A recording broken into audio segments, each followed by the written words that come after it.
ito po mag-preheat po tayo. At susubukan po natin ito. Ito na po yung bago nating version. May use oil level regulator po. Ito po yung level regulator manual.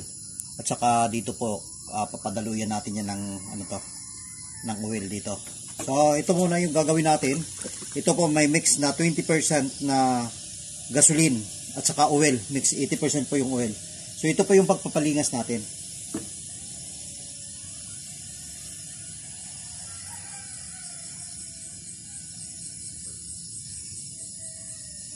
Ayan po. Siyempre, bukod dyan, kahit na nilagyan na natin ng yung ganon, maglalagay rin po tayo ng tissue para agad-agad po na makapag-sindi tayo. Wala na tayong tissue. Agad-agad po na mabibigyan na natin kaagad ng hangin. Ayan po.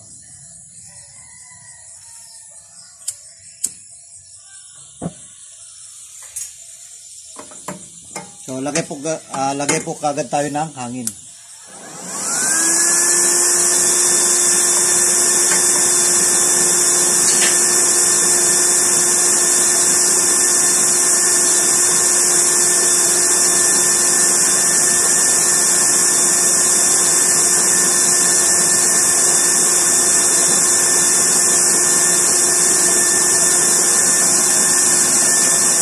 So, hindi pa tayo nagsusupply ng oil kasi nung nagsindi tayo, siyempre may laman pa yon. Saka na tayo magsusupply kapag okay na, pag mainit na talaga siya. Ang gagawin kasi natin ngayon ay titignan natin kung epektibo ba ang ganito. So ito po yung ilalagay natin. Magpapaapaw po tayo.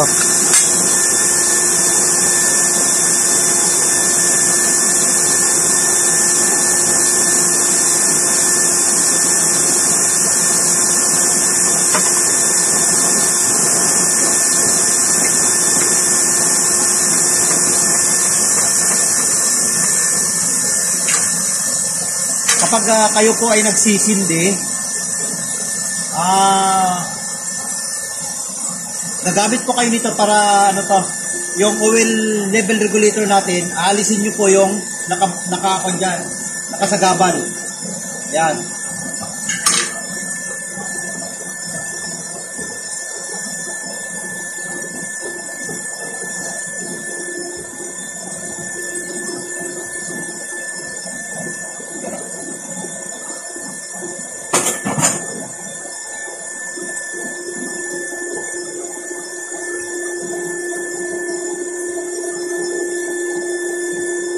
Ayan, kung pansin nyo, umusok-usok, iikot nyo lang po ito.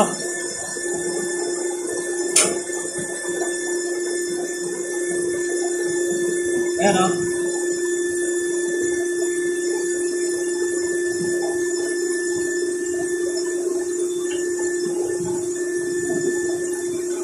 Ayan, okay na siya. Ayan na yung apoy niya. Magsisimula na tayong magpatak-patak dito.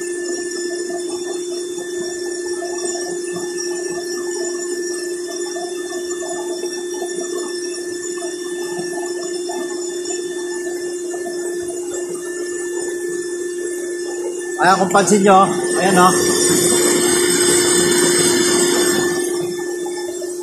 Wala naman po tayong ikakabahala kasi ako naman po yun.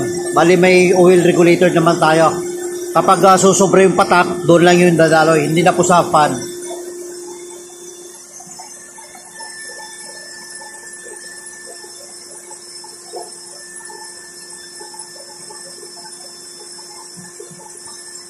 Ayan po yung apoy niya. Pansinin ninyo. Ayan o.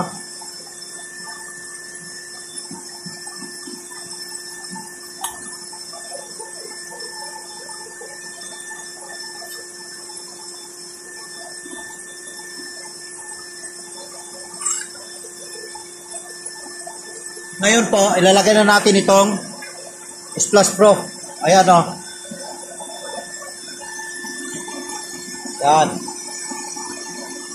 Kasi magpapaapaw po tayo.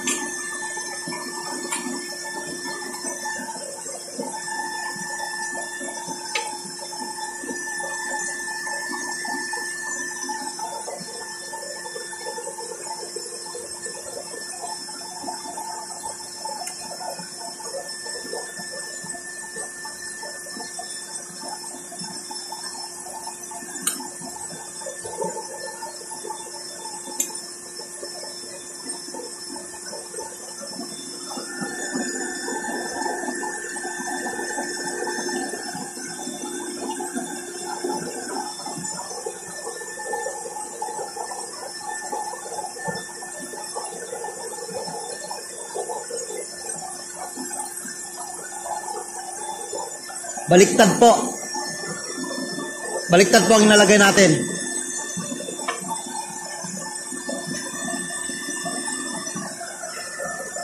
Ganun po yan. Yan.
Ayan po, pinahinaan po natin yung hangin.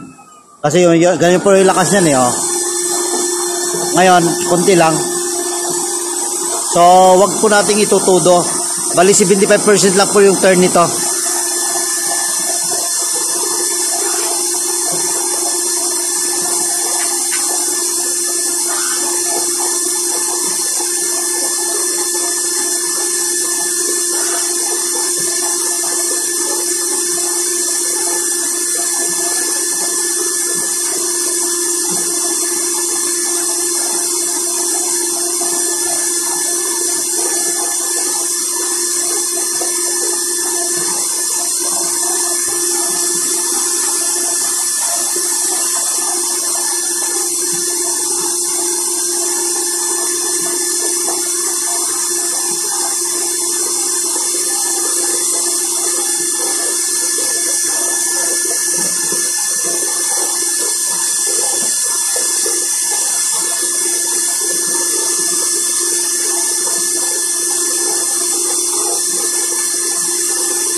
Yung mainit na yung cellphone, kaya papaya, tayo mo natin konti.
Ayan po.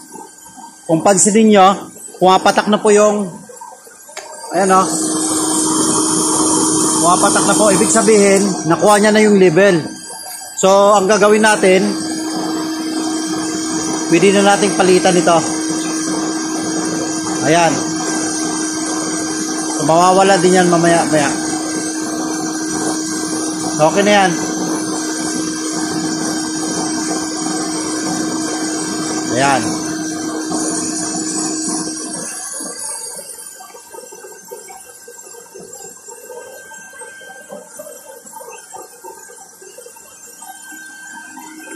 Mainit po kasi ito. Kaya ang gagawin, dagdagan nyo lang po ng oil.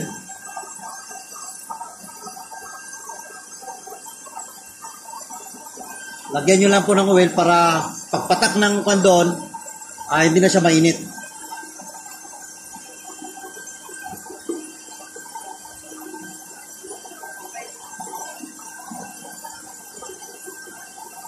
So yan po ang kagandahan pag may oil regulator. Pag napuno na, siyempre ganun na lang yan. Palilitan nyo na po doon. At saka yung apoy niya, maintain po, hindi po tayo gumalaw niyan.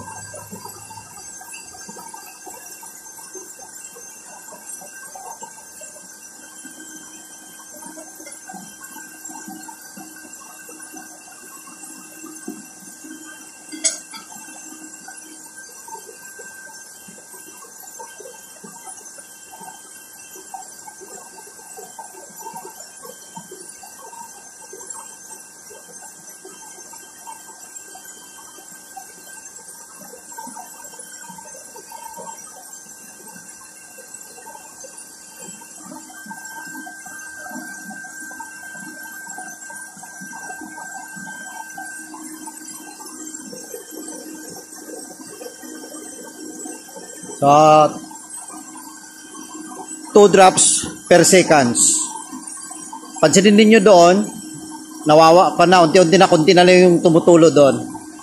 So, ibig sabihin, ang consume nito, para patuloy, yung mamimintin yung level, ay 2 drops per seconds. So, pag nakuha na yung level, ito 2 drops per seconds nyo. Yan na po, maintain na po yung apoy na yan.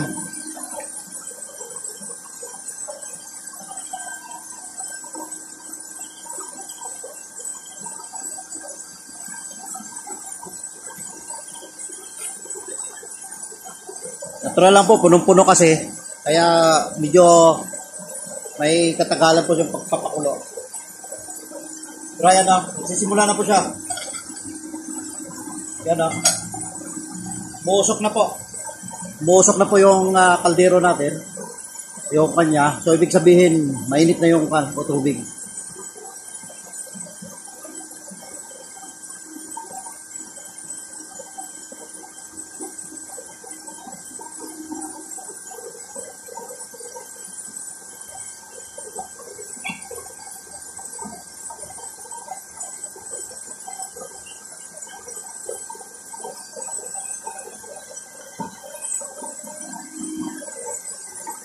So, kung pansin nyo yung apoy niya, talagang okay. Subukan natin patayin yung ilaw. Ayan po. Saka yung stainless natin, nagbabaga po sa gilid-gilid niyan.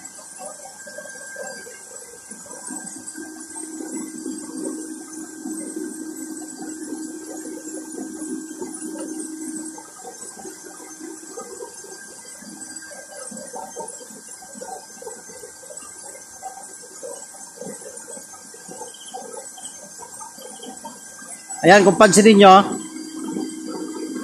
2 drops per second. Ayun, paya ko na lang, oh. Per second na lang yung drops niyan. Yun, 2 drops per second.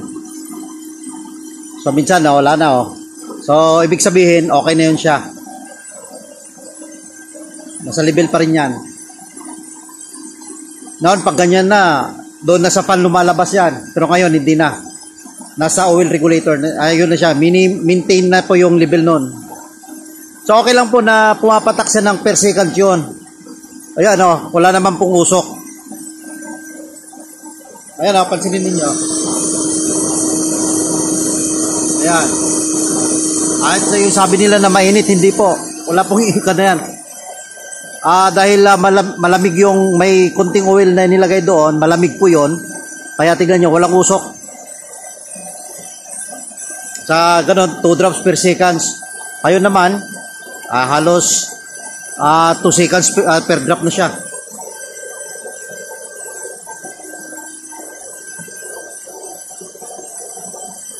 So, tingnan nyo yung consistent ng apoy. Very consistent po yung apoy natin. Hindi po tayo naggagalaw niyan. Mula nung nagpan tayo. Nagsindi tayo.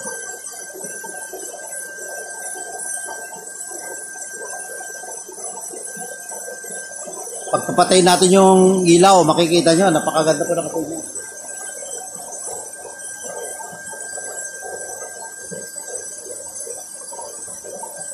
So, ayan po.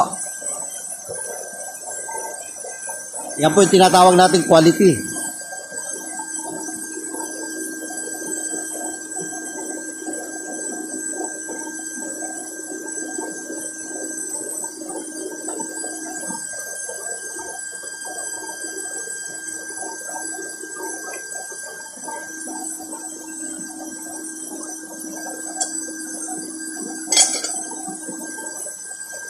Ayan po, pakulo na siya.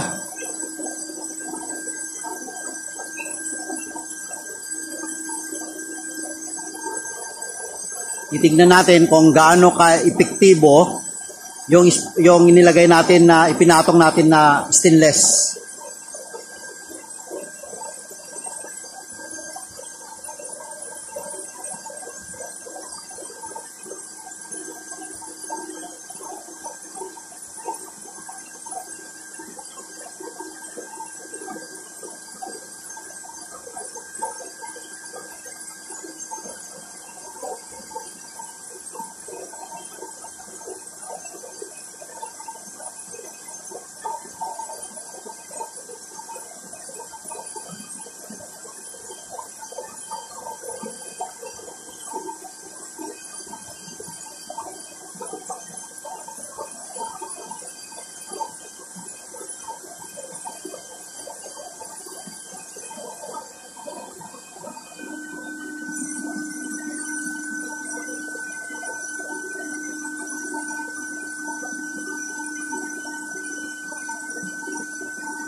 Ayan po, paapaw na.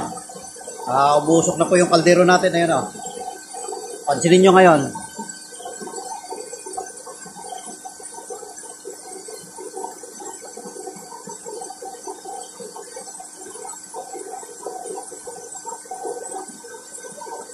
Ayan po, maapaw na po. Ayan o.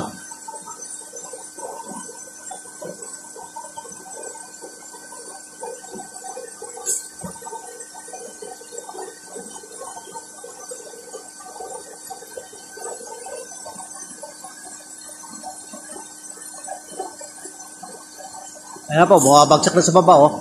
Maapaw na. Lakas po ng apaw, oh. Ayan, oh.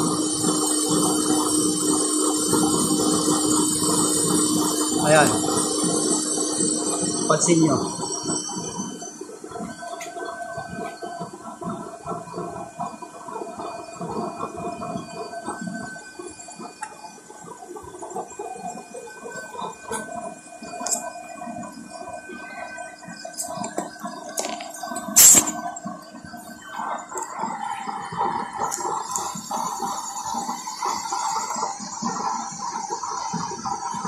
Ano?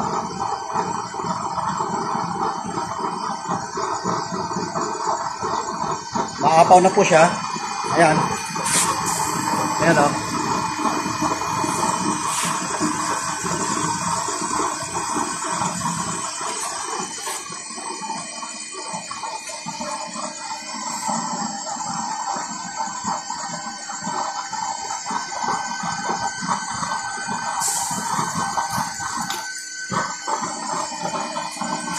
So, lakas na po ng apaw niya, oh.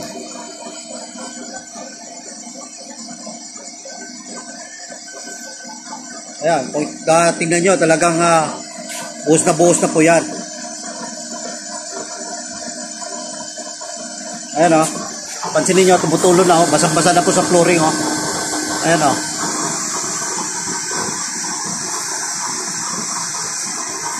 Ayan po, maapaw po talaga, oh. Ayan, oh. Ayan, oh. Ayan. So, wala po siyang apaw. Ay, wala po siyang nagliliyap. Siyempre, yung kunti-kunti, natural lang po yan. Pero at least, pansinin nyo naman, epektibo po yung anti-apaw na yan. Ayan, oh. Ayan, oh. So, natural lang po yun. Yung paglilihap na kunti-kunti, natural na lang po yan. Ayan, patuloy pa siyang umaapaw, oh.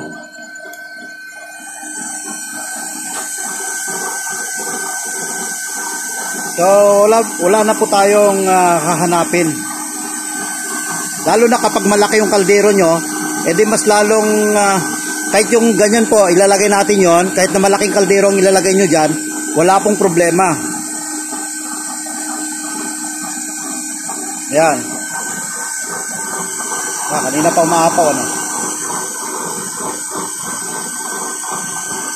Sa kabila talagang, pumapatak talaga doon. Ayan, oh. Patuloy po yung patak, oh. Ayan, oh. Hindi na po pumapasok yan.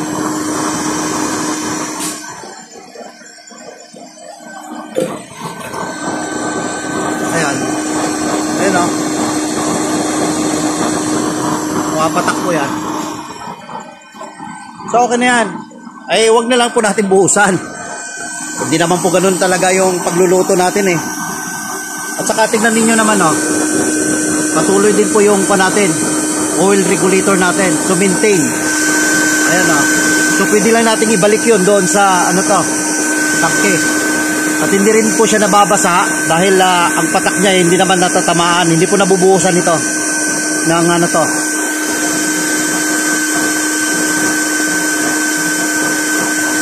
Ayan po. Nakita nyo na yung ebidensya.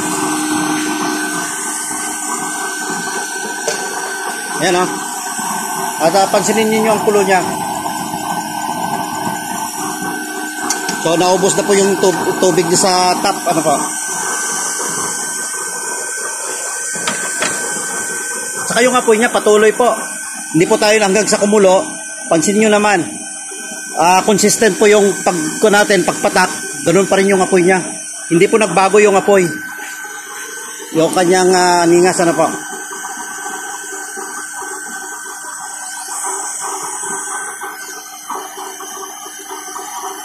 So ngayon sa ganyan, ayan, oh.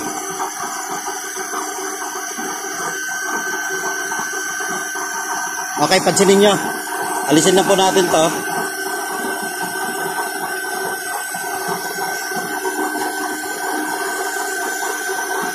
Ayan.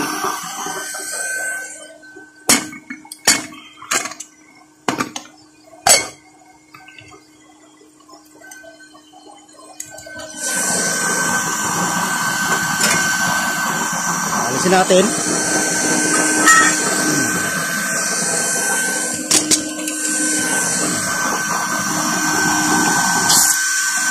Ayan, wala na. Wala na po yung anti-liaf natin. Eh, may tubig sa puwitan niya. Ayan. Kaya may tubig sa puwit niya. Kaya, ano to? Natural lang yun. Kasi wala na yung anti-liaf natin. Inalis na po natin. Ayan. Gusto ko lang pong ipakita yung kanyang apoy. Ayan, oh. Napakaganda po yung apoy niyan. Pusin po natin yung kuryente. Ayan, oh.